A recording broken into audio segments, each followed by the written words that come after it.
Mais um majestoso se encerra e o São Paulo não consegue vencer o Corinthians em Itaquera. 16 jogos e o São Paulo não consegue uma mísera vitória em Itaquera contra o Corinthians. Final de jogo, Corinthians 1, gol de Adson, São Paulo 1, gol de Caleri. O jogo para mim foi justo, tirando os pormenores, os detalhes que eu vou tentar falar também, detalhes também e atitudes também, certas de um lado, erradas do outro, que comprometeram a não vitória do São Paulo. Mas pelo que se tornou pela reta final, se tornou até um bom resultado do São Paulo, da forma que o Corinthians cresceu e encurralou o São Paulo. O jogo termina, né? Adson fez de um lado para o Corinthians, São Paulo com Caleri fez um também. E vamos lá, vamos tentar falar a visão palmeirense no jogo Corinthians e São Paulo. O que eu pude ver foi um São Paulo surpreendente, uma equipe bem armada de início de jogo pelo Rogério Ceni, começa com 3 zagueiros. Até me surpreendeu, porque o São Paulo normalmente não usa essa formação. Usou e começou a dar certo, porque o jogo inicia de que forma? Como sempre o Corinthians inicia um clássico em Itaquera, muitas vezes contra o São Paulo, né? Começou muito intenso com a sua válvula de escape, o William, que ia para cima sem medo de Igor Vinícius. Então era um confronto que parecia não dar certo para o São Paulo, mas isso era notório. O William pegava a bola pela ponta esquerda, a ponta direita defensiva do São Paulo, cortava para o meio, batia. E dava para perceber, eu assistindo o jogo, que o Corinthians teria domínio na partida se explorasse essa jogada. Mas em contrapartida, o São Paulo defensivamente se postando muito bem, que o Corinthians começando acelerado, que eu falei, usando muito a válvula de escape, o William, no setor mais frágil da defesa do São Paulo, e era muito uma bola meio que viciante, era somente essa jogada, e o São Paulo se portando muito bem. Mas o São Paulo começou a gostar do jogo, porque com inteligência não teve afobação. O Corinthians acelerado por um lado, o São Paulo com calma do outro.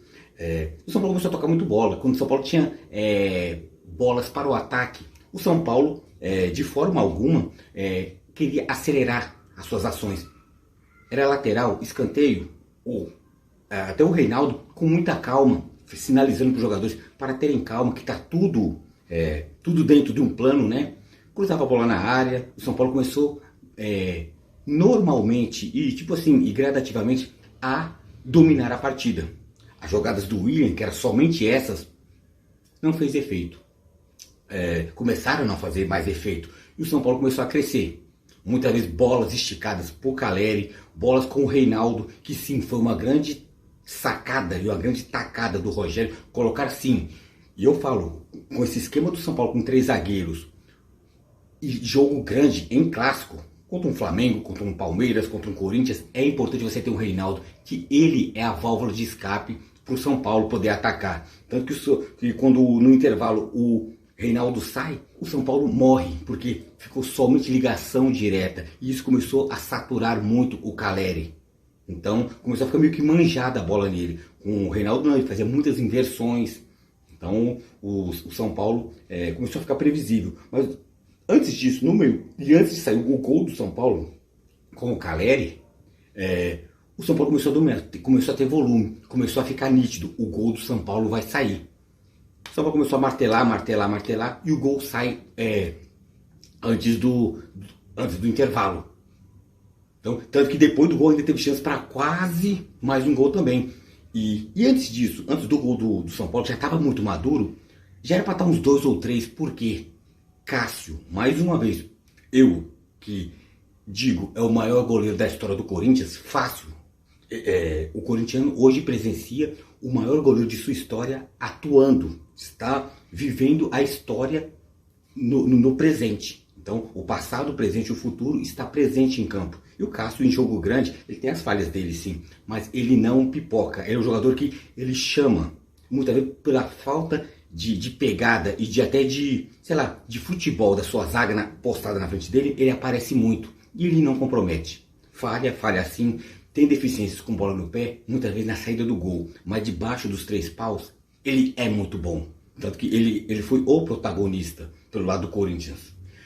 Mas só que o protagonista do São Paulo foi quem? Caleri. Numa bola cruzada, ele domina, até com as partes também, saiu até machucado, mas foi lá, dominou e já chutou meio que no ângulo, praticamente na bochecha da rede do outro lado. Eu pensei na hora que a bola tinha sido para fora. Ele estava comemorando, aí que eu comemorei também gol, não do São Paulo, comemorei gol contra o Corinthians, vamos deixar bem claro também. Mas o primeiro tempo o São Paulo foi senhor das razões. Ainda focado no primeiro tempo ainda, como o Corinthians tinha parado, ficou só no jogador com o William parou, o Corinthians também parou. Teve o tal dos lances polêmicos também, que tem que falar, antes de falar do gol do Corinthians, que já foi para a reta final da partida. Lance de bola na mão. Foi bola cruzada do São Paulo. O Jô, que estava fazendo as partes defensivas, cabeceia para baixo. A bola bate clamorosamente na mão do Renato Augusto. O Renato Augusto caído, ele faz assim, ele bate com a mão. O juiz chama, analisa, VAR, que não sei o que. Não foi. Como não foi? Muitos corintianos podem dizer, é que ele cabeceou de um jogador do Corinthians para um jogador do Corinthians e não estava focado no gol. É a tal da interpretação também. Mas se fosse que nem no caso, se a bola que bateu nas partes do Caleri tivesse batido na mão, resvalado na mão e tivesse feito gol, não seria. Então é a tal da interpretação. Por isso eu sou contra interpretações. Por isso que eu sempre falo, sempre em rodinhas de conversa com amigos, parentes, assim, quando eu falo sobre futebol, eu gostaria muito que tivesse qualquer campeonato. Escolhesse todas as equipes de arbitragem, toda a equipe de VAR, todo mundo numa salinha, um mês ou uma semana, o tempo que fosse, fazendo um intensivão. Passando vídeos para todo mundo, para bandeirinhas, para juízes, para o pessoal que monitora o VAR. Isso é pênalti, isso não é. Isso é falta, isso não é. Quer dizer que a mesma mão na bola, ele caiu no chão, ele deu um tapinha na bola, ele está caído, não é pênalti. Se tivesse de pé, tivesse dado o mesmo tapinha, é pênalti. É a tal do... Qual é a coerência? Você fala, não é coerência, é interpretação. Mas... É incrível, né? Como muito time é prejudicado e outros são favorecidos. Por isso, eu sempre volto. O jogo é São Paulo e Corinthians e São Paulo, mas eu vou citar um exemplo do Palmeiras, que no Beira-Rio, quem lembra, foi um ou dois campeonatos brasileiros passados, ou foi brasileiro ou foi Copa do Brasil, teve um jogo Palmeiras e Inter no Beira-Rio. Lembro que teve jogada de ataque do Inter, desviou a bola de cabeça, o Gustavo Gomes foi chutar a bola para espanar para frente, ele bateu na orelha da bola. A bola ricocheteou e bateu no braço dele. Ele mesmo chutou no braço dele. O juiz marcou pênalti. O Gustavo Gomes tomou até cartão porque ele foi argumentar. Não fui eu mesmo que chutei no meu braço. Tipo, foi totalmente sem intenção. Ele estava assim, chutou, a bola subiu e bateu. O juiz marcou. Marca da cal, pênalti. E isso acontece direto. É nessa tecla que eu bato. Tem lances que times são prejudicados. Tem lances que times são favorecidos. É isso que eu falo. É isso que a coerência não existe. Mas pode ser até inocência de minha parte. Eu querer coerência, justiça no meio do futebol. Quem sabe que tanta coisa acontece no bastidor. Mas revolta um pouco porque foi uma partida boa, foi uma partida interessante. Principalmente quem não for corintiano e nem São Paulino. Foi interessante porque foi uma partida gostosa. Pelo menos a primeira parte que foi mais jogada. De dois times que tinham propostas claras. O Corinthians, do seu jeito de ser, o São Paulo se moldou um novo jeito de ser, mas estava combatendo o Corinthians. O São Paulo com o peso de 15 jogos até então, virou 16, sem ganhar em Itaquera, mas não se amedrontou. Isso na primeira etapa. Vai para o segundo tempo, acontece de novo polêmicas, né? Pênalti de novo, né? Eu falei na mão do Renato Augusto, teve mão também do Raul Gustavo também, que também não deu também. Foi antes do segundo tempo. Assim, depois do gol, teve o lance que bateu, aí ele bateu com a bola, bateu na mão dele, bateu pro chão, o juiz segue também. É complicado, interessantemente complicado. Tentar argumentar o que é, o que não é a tal da falta de critério. Se o Palmeiras for favorecido, vou falar não, é com justiça, como foi o São Paulo, foi o Corinthians que foi favorecido, ou não, ou o São Paulo prejudicado, depende de quem estiver a sua ótica. Então, o São Paulo já foi com esse peso para o segundo tempo. Agora, eu falei o primeiro tempo, segundo tempo. O São Paulo que viu no primeiro tempo muito bem no sentido de que jogou bem, tipo assim, até certo ponto sufocou o Corinthians. Os donos das ações no primeiro tempo foi o São Paulo. Parecia que o jogo era no Morumbi. São Paulo totalmente à vontade. Como é segundo tempo, São Paulo muda totalmente o ritmo. Obviamente que atrasa suas linhas, mas muda o que estava dando certo. E isso podemos sim colocar na conta do Rogério Ceni. Que o Rogério Ceni, ele escalou muito bem e depois mexeu muito mal.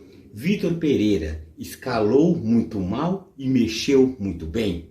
Podemos dizer tanto que o Caleri fez o gol. O Watson foi uma opção de segundo tempo e fez o gol. Então, você vê como que técnicos também dizem muito ao que veio e ao que fazem também. Então, mérito e demérito do Rogério Ceni e mérito e demérito também do Vitor Pereira. Cada um teve... da mesma forma que eu estou falando que o São Paulo não ganha Itaquera, mais um jogo clássico. O Vitor Pereira não ganha clássico também. Cresce essa pressão também. Em pleno Itaquera, contra um adversário que nunca ganhou em Itaquera, o Corinthians não consegue vencer o São Paulo. Não perdeu, mas também não venceu. Bota na conta de quem? Vitor Pereira, também não venceu. E o São Paulo não venceu o Corinthians em Itaquera? Rogério Ceni. Armou uma grande equipe, escalou uma grande equipe, mas mexeu muito mal. Mexeu muito mal e o Corinthians foi o dono do segundo tempo. Polêmicas à parte, futebol bem ou mal jogado à parte, técnico mexendo mal à parte, o Corinthians jogou bem. Quer dizer, se propôs a jogar. Se propôs a jogar. Jogo, pode-se dizer, do que ele tentou fazer, teve gol anulado também. Jogou muito bem, pode-se dizer isso também. Então, é o que se espera dele. Ele fez um pivô legal, fez gol que foi prontamente e sabiamente anulado. O jogador do Corinthians estava com o corpo na frente. Então, mas o jogo, basicamente, é o que se esperava dele. É o centroavantão que faz gol. Ele emagreceu, ganhou, tanto que... um ponto que eu quero dizer. Teve até a brincadeira, a apostinha do Vitor Pereira com o Jô. Então, assim, se você perder 3 quilos, eu te escalo como titular e eu te pago um churrasco ou um jantar, alguma coisa, para estimular. Você está fazendo isso com criancinha, mas com um jogador profissional. O Jô foi lá, emagreceu legal e começou a jogar bem. Aí é que entra um detalhe que muita gente passa desapercebido. Eu acho que não sei se você, corintiano ou São Paulo, percebeu. O Jô, perdendo 3 quilos e com o mínimo de vontade, colocou o senhor Roger Guedes. Sim, nem entrou em campo Roger Guedes. Por quê? O Jô jogou bem. O Jô jogou bem e o senhor Roger Guedes, que fala mais do que joga mais com a boca do que com os pés. E aí, o Jô, né? Aquele gordo, acomodado, como os corintianos dizem, o meu aposentado favorito, colocou no banco. E o Roger Guedes não mereceu entrar. A torcida gritou, o Roger Guedes, essas coisas. Será que ele resolveria com essa má vontade que ele tem? Por isso que eu falo, o Roger Guedes é jogador que faz gols inteligentemente pontuais. É jogador de grupo, jogador para um campeonato inteiro. Esquece, ele não é útil. Ele vai pegar um clássico, ele vai pegar um Palmeiras, vai fazer gol. Vai pegar um Flamengo, vai fazer um burburinho, vai pegar uma jogada de gol. Com São Paulo ele some, com uma Ponte Preta, com um Rio Branco de Americana, com o Juventus da Moca ele some. Então é jogador que não é constante.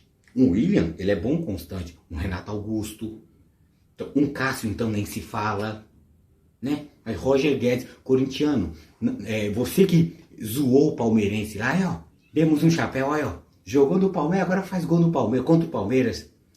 Eu ouvi bastante. Cadê o Roger Guedes, hein? Poderia ter dado a vitória? Nem entrou. Mereceu entrar? Também não acho. O Jô, pra mim, jogou bem. O que se propõe hoje Jô a fazer. E voltando a falar do jogo, depois desse parênteses, falando de Roger Guedes e Jô, com merecimento jogando bem, quando se lança ao ataque e com bola levantada na área também, são coisas sem muito repertório, foi mais na vontade do que na técnica, bola cruzada e de cabeça, Adson consegue vencer o goleiro Jandrei.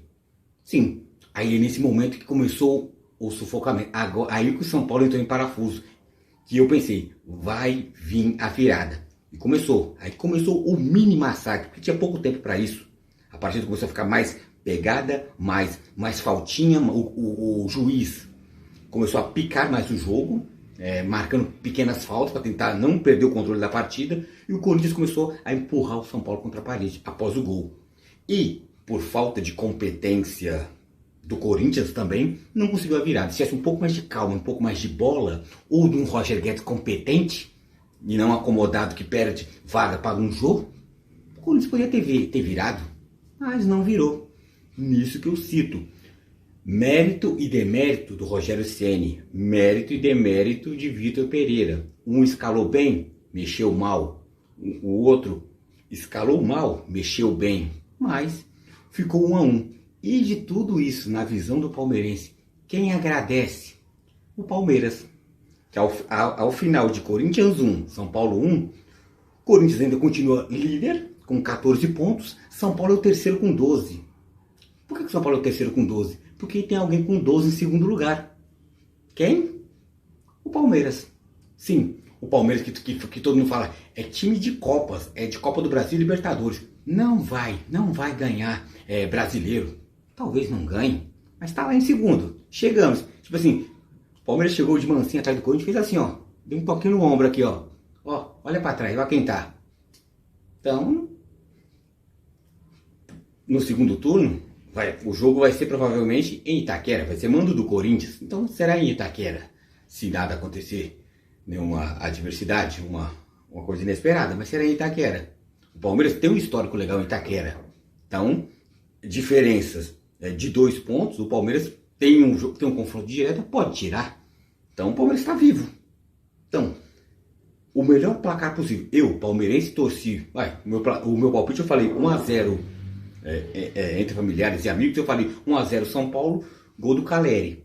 Porque eu sou palmeirense e torço contra o Corinthians. O que eu falo, é a única oportunidade que eu torço a favor do São Paulo, porque é contra o Corinthians. Então, senão eu não torço pro São Paulo, mas nem por nada nesse mundo. Então o Palmeiras agradece. O Palmeiras até esse momento, ao final dessa partida, é o vice colocado, né? Então, o confronto direto pode até alcançar a liderança. E detalhe, jogou muito bem contra o Juventude, venceu 3-0, jogando muito bem, recuperando os jogadores que estavam desaparecidos ou escondidos, né? Mas gostei do jogo que eu vi, gostei da primeira proposta do São Paulo. O que o Corinthians fez, o Corinthians poderia mais, né? Se tratando de estar em casa, com o clima todo ao seu favor, o Corinthians ficou devendo, eu acredito. O São Paulo ficou devendo porque entrou em parafuso mediante as mexidas do Rogério. Então, trocando em miúdos, tudo isso que se passa, foi legal. Foi legal o jogo, foi bem jogado por duas grandes equipes. Teve erro, teve acertos, teve interpretações de arbitragem, mas foi uma boa partida de se assistir. Você sendo corintiano, você sendo São Paulino, você sendo palmeirense, né? Mas quem viu o jogo, eu acredito que gostou. Foi uma partida divertida de poder se assistir. E quem agradece é o Palmeiras. Estamos chegando.